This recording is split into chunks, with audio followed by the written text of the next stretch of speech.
Morning, friends. This is 100 Kanji learning techniques. My name is Yuri Bessarab. Let's do a little recap of the previous video. So, I gave you a little bit like a story, and you know now that every kanji, we can take it as an image, or it is a representation of something, but let's just call it an image. So here we have just simple images here for your examples. So we covered the issue of syllables, that always we remember the rule that the first syllable is always different from the next one or for the next ones. Then we spoke about radicals, that there are about 214 radicals.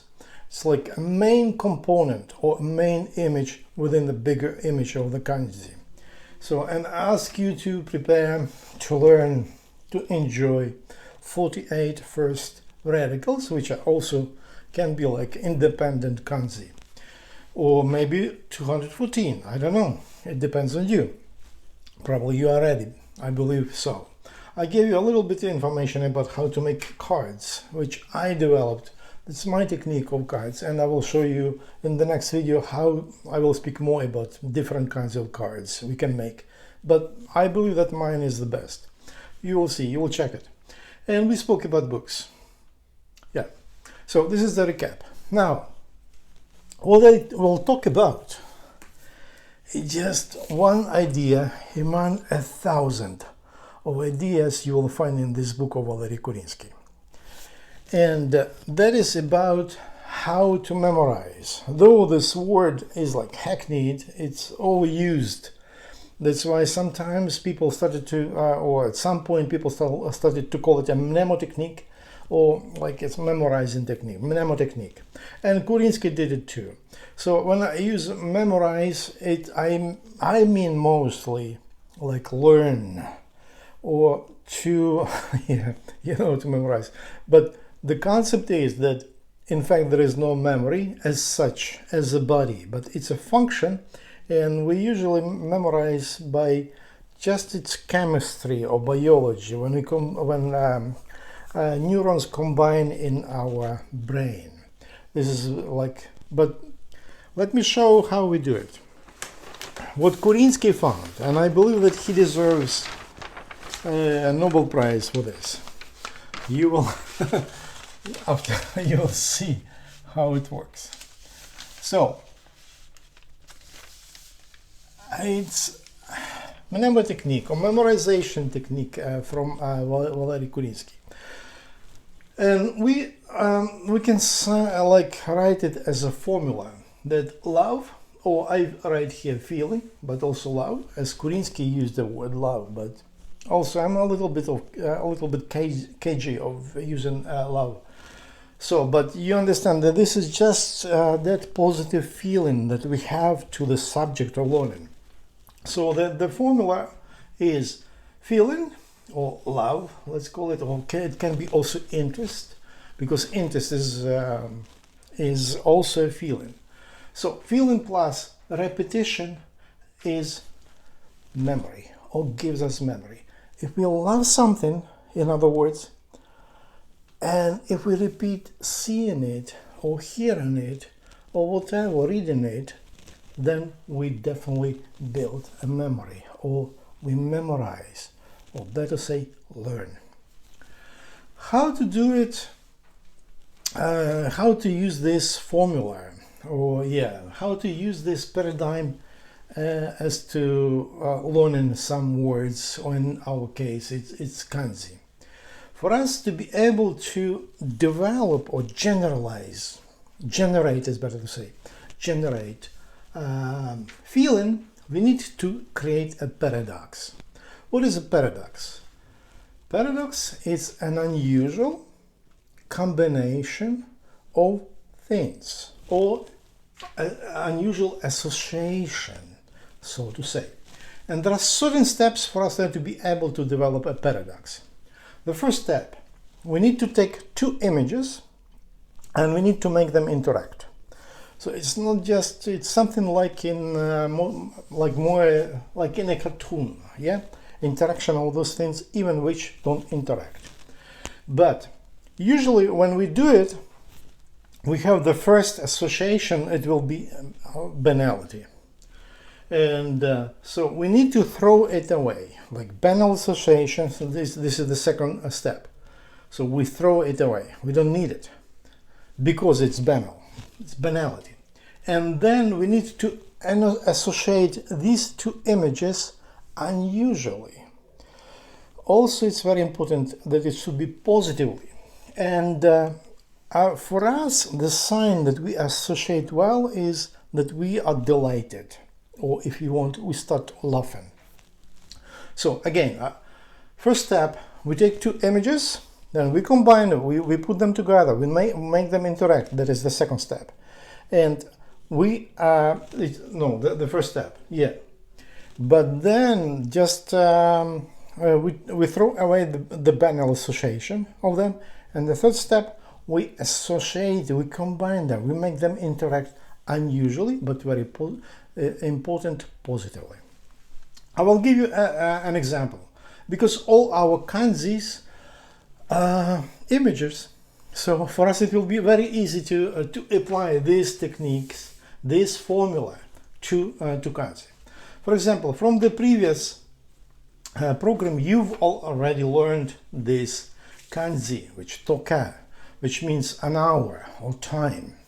So, but we need to split it in two, because it's not just a simple kanji, and that's why we apply this technique. Not just to simple kanji or simple image. We need to break down every kanji in two, not more, but in two elements, or two kanji, or two images, so to say. So in this kanji, we have two of them. One of them is sun, the other one is a temple. So we take them, yeah, and we make them interact. So just imagine sun and a temple. It's a sunny day, temple, the sun is usually in the sky. So this is the banal association. It's a banality which we need to get rid of. So we need to do something unusual.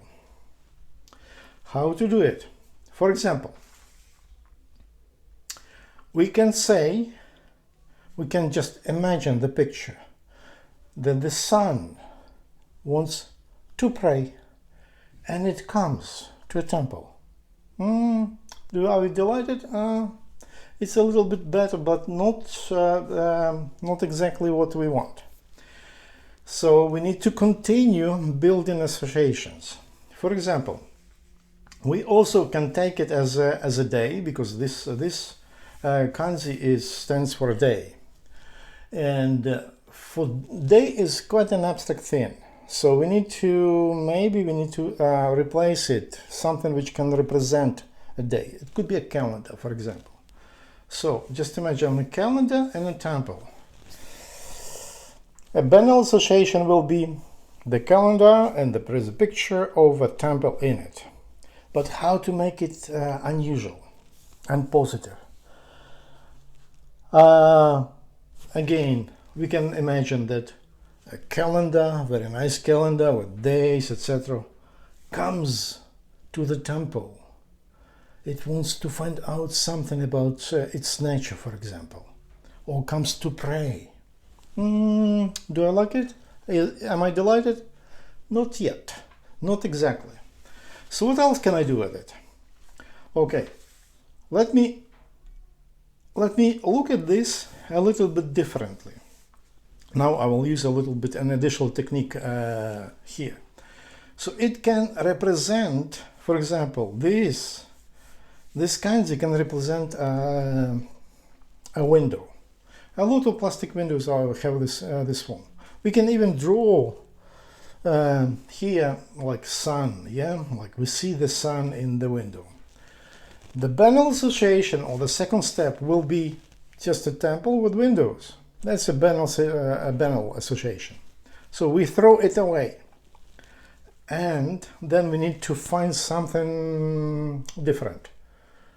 Okay, just imagine a window gets on the top of a temple, And when the praying begins, or when it hears the bell, it jumps to to the sand and stone park in front of the temple.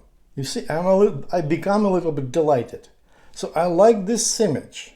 So that's what we want to get. Okay. Now we have one. I took one more here example. For example, this one. It will be toru, or here, means here. But we take this kanji, we divide it in two. So this one represents an ear, and this one represents a hit or strike. But in some dictionaries you can find it a suggestion to take it as a folding chair. So we start with this. For example, it's an ear, and we take it a folding chair. So we've got two images. Then the second step, we imagine them. We need to have a banal association: an ear and a chair, this folding chair. Okay, somebody left an ear on the folding chair. Not bad already, yeah. But let's take it as a banal association. So we need to do something else. And here, you remember Salvador Dali? He painted different bodies, different organs of the body. He exaggerated them, yeah, hyperbolized. So let's imagine that this is an ear in a style of Salvador Dali, which wants to rest on the chair, on the phone. I already laughed. This is the sign that this is worked, because I build a feeling. Okay, this is the first part of what we need to do. We need to build a feeling, and feeling of happiness, or feeling of delight here around this character. Let's take one more. This one. It will be Saru, and this is what it consists of two elements. This one is a dog, and this one is some kind of a garment, or some kind of clothing.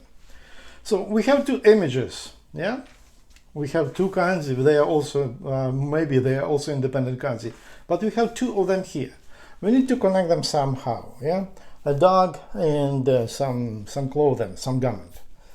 Okay, just imagine a dog, and near the dog there is somebody left trousers or a suit or something, and the dog is defending, yeah, is guarding that suit.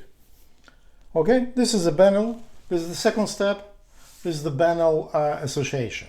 So we need to do something different. Okay, let's imagine that this is not just garment, but it's Japanese kimono, yeah. And this is just a dog, and we dress up the dog in Japanese kimono. You see, I'm laughing. It means, it's the sign that the feeling is created, the feeling is built.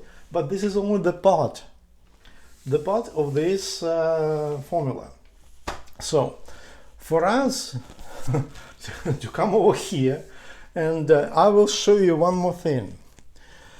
There is a dictionary. This one. The Complete Guide to Japanese Kanji.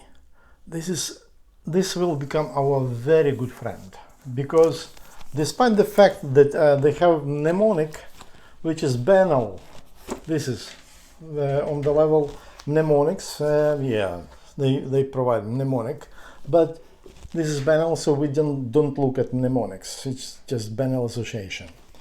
But all the rest is just wonderful in this dictionary.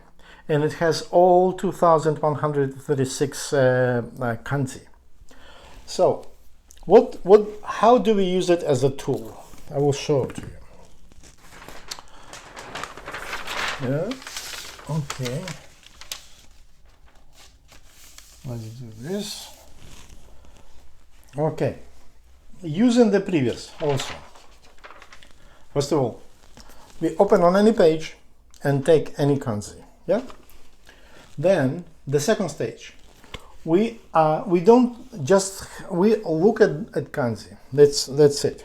Okay, just look at this, any kanji, you can take any, it doesn't matter which one, with which we start. Then we look at the article, which gives us a description of ancient forms of this kanji, or in other words, it gives us etymology. And usually they divide that kanji into two. It happens, but usually two. So it's already good for us. And so we identify sometimes those kanjis are very, or images are very abstract. So we need in the article, we read the article, maybe I will show you where I underlined some, yes. For example, we need to find the most practical, the most let's say tangible kanji or tangible images. When we identify them, so we do the next step. We need to associate them paradoxically. This is exactly, so here we use this three steps approach, to build the feeling, we associate them paradoxically and then move to the next step. When we did it, we look at readings. They give us here reading in Japanese reading and also Chinese reading. I suggest that we start reading with Japanese or kun reading, but we need to know well from previous videos how to pronounce things correctly, with focusing, with shape of the tongue. So we read that Japanese reading, then we read Chinese reading.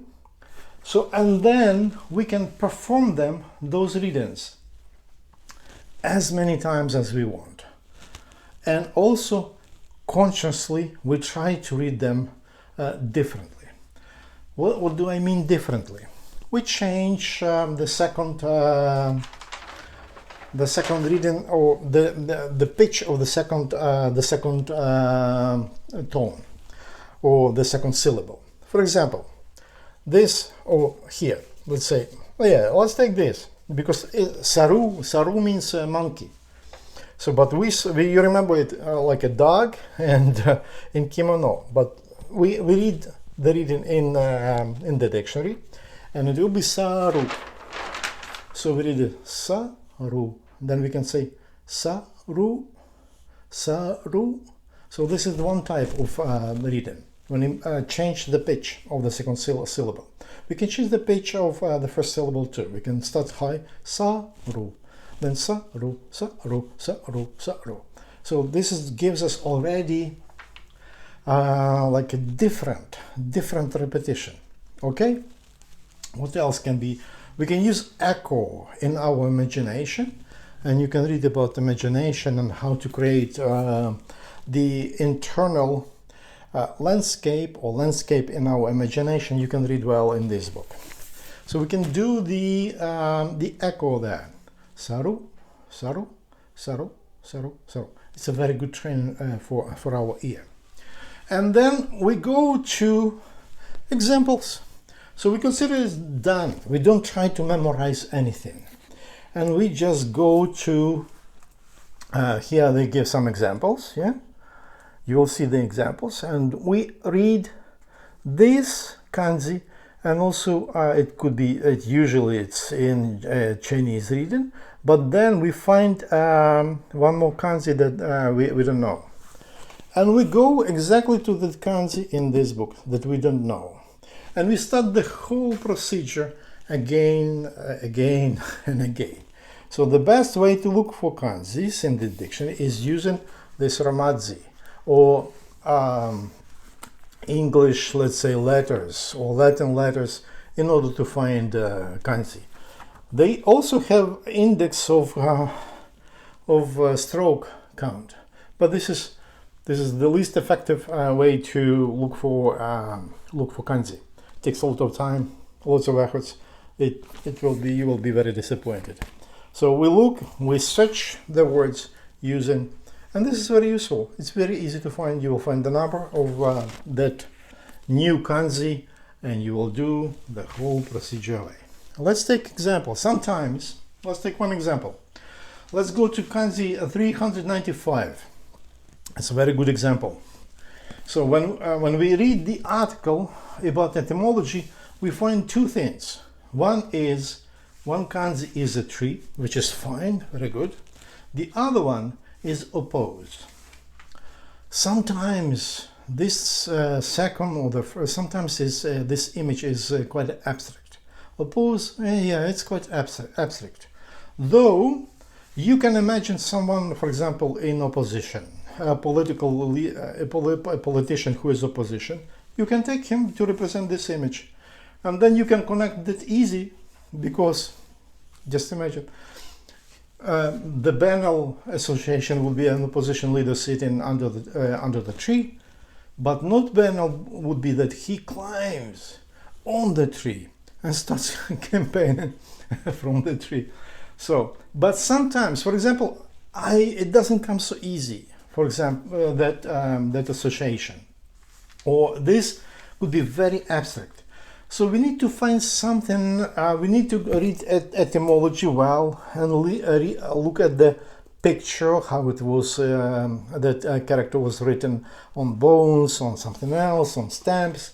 And then, for example, this one, it will be, a tree will be like this, but here we see definitely that a hand, this is a hand, is holding a poker, you know, a poker, what it is. And it's very materialistic, very material. So we can use it very good in order to develop, to do the association, and to have this feeling. And then repetition, and then we go and go and go. So what is also good in this dictionary, that at the very beginning they have all radicals. No pronunciation, but just radicals and what they mean. It's a very good exercise just to familiarize ourselves with radicals, because then we will use them later for us to be able to use this technique. So this dictionary, and you get it, and you know already how to use it as a tool to learn kanji. When you already know how to read a kanji, for example in Japanese reading, then you can move and practice more with Chinese reading. You will find this is a very good exercise, and this dictionary, if you associate the way I showed to you, you will definitely love it.